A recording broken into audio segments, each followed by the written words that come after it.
Olá a todos, bem-vindos à nossa segunda aula de formação de palavras. Hoje a gente vai acabar o assunto, falar de processos de composição e de hibridismo. Na aula passada a gente falou de processos de derivação, são 6 casos, então quem está chegando agora, assista o primeiro vídeo, depois venha para esse aqui. O processo de composição é infinitamente mais fácil do que os processos de derivação. O de derivação já não é difícil, né? Mas o de composição é muito fácil, porque a gente tem só 2 casos. Um deles está aí já na tela, chama justaposição, e o outro chama aglutinação. E eles são muito fáceis de perceber, de reconhecer qual é qual. Bom, nos processos de composição, eu tinha falado no primeiro vídeo, o que a gente tem é 2 palavras portuguesas sendo combinadas para formar uma terceira. Tá? Só que qual é a diferença da justaposição para a aglutinação? Na justaposição, essas palavras são combinadas e o som delas se mantém. O som fica igual. Eu vou pôr até aqui entre parênteses. O som fica igualzinho. Tá? Já no caso da aglutinação, quando eu juntar essas 2 palavras, o som delas vai ficar diferente. Eu não sei qual é. Cadê o sinalzinho de diferente? Eu vou pôr aqui um diff. Ok? Então, ó, justaposição é o processo mais comum da língua. Por exemplo, guarda-roupa, tá? Guarda-chuva. Então vocês podem perceber que aqui o que eu estou fazendo, juntando 2 palavras e não estou perdendo o som. Eu pego o verbo guarda, a roupa, o substantivo roupa, pego o verbo guarda, o substantivo chuva, né? Tenho perna longa, eu estou juntando perna com longa. Então todos esses casos em que eu junto 2 palavras e o som se mantém, eu tenho uma justaposição. Na aglutinação, que é um processo mais raro na língua, o som fica diferente. Por exemplo, perna com alta, tá? Esse é um exemplo clássico, cai em várias provas. Quando eu junto, eu fico com a palavra pernalta em português. Então você vê que eu perdi um A, né? Perna alta, ficou pernalta. Então essa diferença de som já me dá a dica que eu estou diante de uma aglutinação.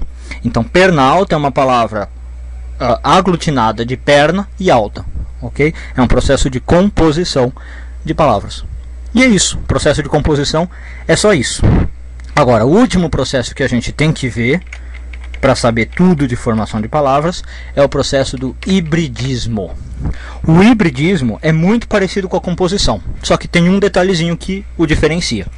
No hibridismo a gente também vai juntar 2 palavras e formar uma terceira. Só que essas 2 palavras não são do português. Então, nesse caso, a gente não vai saber muito bem, a não ser que a gente conheça os outros idiomas de que estão usando essa palavra, a gente não vai saber o que elas significam. Tá? Então, um exemplo clássico, né, tem vários aí, é telefone. Tá? Tele ou telos vem do grego, distância. E fone também vem do grego, significa som, voz. Então, telefone é o som à distância. Do mesmo jeito, a gente tem televisão. A mesma coisa. Tele é a distância e visão é o, né, visão mesmo. Vem do francês, vision. Então é o olhar à distância, a televisão ou televisão, né, telefone. Então essas palavras que vêm do grego, aí tem várias, né, por exemplo, hipocondríaco, né? Hipo vem do grego, condríacos. Opa, troquei as palavras. Condríacos é doença ou condríaco. Então, hipocondríaco, a pessoa que tem mania de doença, né? Todas essas palavras, quando você sabe que elas têm uma cara assim de estrangeiro, pode falar que elas são hibridismos. Elas são formadas por 2 ou mais idiomas. E aí a gente tá diante de um caso de processo de criação por palavra por hibridismo. Tá ok? Outro exemplo bem atual, que a gente usa muito, basquetebol. Basquetebol veio do inglês, né? Basquete vem do inglês basket, cesta, e ball do inglês bola, né? Do mesmo jeito, futebol. Tá? Do jeito que elas estão aparecendo aí, basquetebol e futebol, elas já estão aportuguesadas, claro, né? Mas se a gente tivesse diante da forma original, ó, basquetebol, se a gente estivesse usando assim, no português eu poderia falar que é um caso de hibridismo, né? Eu juntei basket com ball, ok? Então esse é o último processo de formação de palavra que a gente tem que aprender.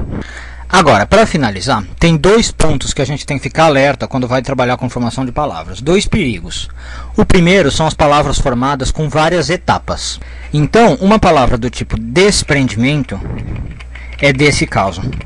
Quer ver o que acontece com desprendimento? Uma pessoa poderia pensar que é prefixal e sufixal. Só que aí eu vou fazer aquele teste, ó. Eu não posso tirar o des e ficar com prendimento. Mas eu posso tirar o mente e ficar com desprender. Então eu já sei que não é prefixal e sufixal. Aí a pessoa pode pensar, bom, então é a parasintética, né? Mas não é a parasintética também, porque eu consegui tirar o mento e ficar com desprender, né? Então o que está acontecendo nesse caso, quando não se encaixa? Quando você tiver uma palavra que está vendo que não se encaixa em nenhum caso, nesse caso não se encaixa em prefixal, não se encaixa em sufixal, não se encaixa em parasintética, é que a gente tem uma palavra formada em várias etapas. E aí, com palavras desse tipo, o que a gente vai fazer? A gente vai ver a regra do elevador. O que diz a regra do elevador? Num elevador, quem entra primeiro fica por último, certo? A pessoa que entra primeiro fica lá na parede, né? E sai por último.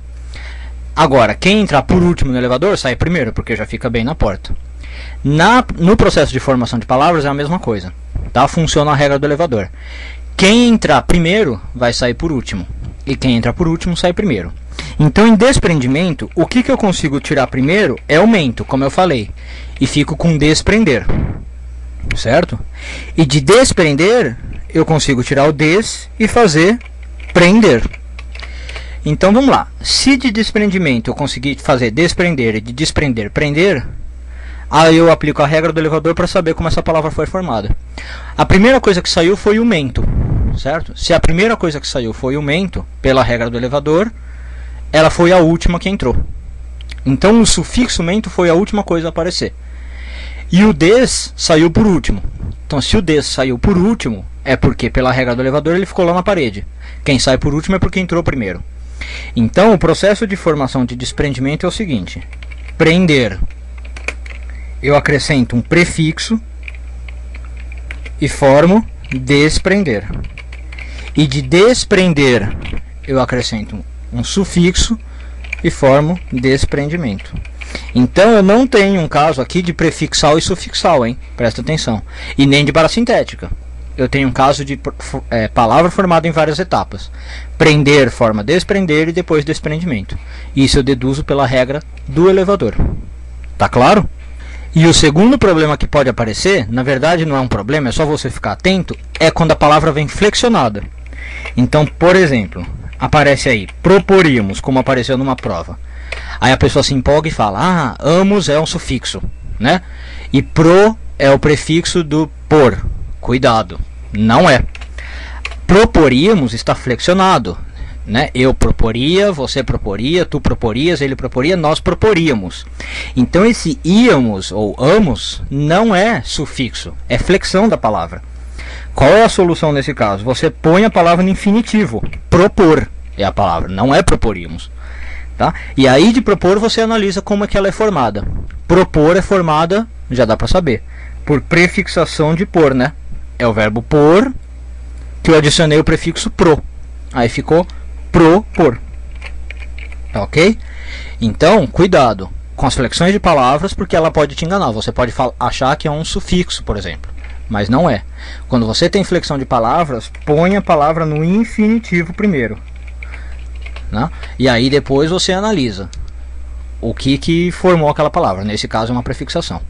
Tá? Então os dois casos que você tem que ter cuidado quando for olhar a formação de palavras são aquelas palavras formadas em várias etapas. Você lembra da regra do elevador? Quem entrou primeiro sai por último, quem entrou por último sai primeiro. E palavras flexionadas, que em geral vão ser verbos, né?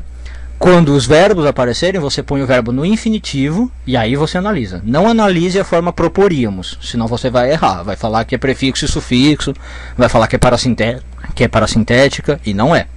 Põe a palavra no infinitivo, propor, e aí você vai perceber que é o por com o prefixo pro.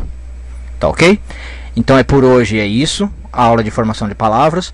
Quem tiver dúvidas, por favor, use o meu e-mail, mas espero que tudo tenha ficado super claro. Encontro vocês na próxima aula. Obrigado por tudo. Até mais.